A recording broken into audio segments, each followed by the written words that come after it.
અમારા ભાઈને અમે બધે ગયા હતા, અહીંથી ઝીંઝવા ગામથી 9 વાગે નીકળ્યા હતા સાબર ડેરીના અંદર ભાવ વધારવા માટે અમે ગયા હતા. અરવલ્લી જિલ્લાને સાબર જિલ્લાના બધા સભાસદો ભાઈઓ ત્યાં આગળ ગયા હતા.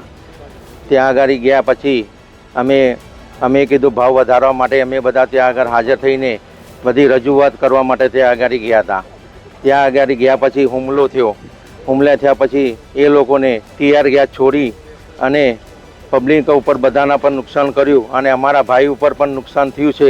એને ટીઆર ગેસ છોડવાથી જ થયેલું છે અને એને બાજુમાં ટીઆર ગેસ પડતો એને શ્વાસની તકલીફ થઈ ગઈ એકદમ અને એને બાજુમાં લઈ ગયા હતા હોટલમાં મોઢું ધોવરાઈને.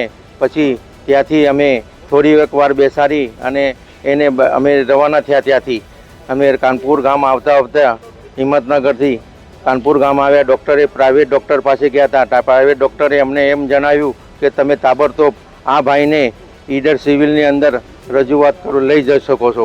અમે તાબડતોબ કાનપુર ગામથી અમારું એક પિકઅપ ડાલું હતું એને દોડાવી સામે એમ્બ્યુલન્સ બોલાવી હતી. મારા ગામજનો સભાસદો ભાઈઓને આટલું બહુ મોટું ઉપકાર કરેલું છે મારા ભાઈઓને.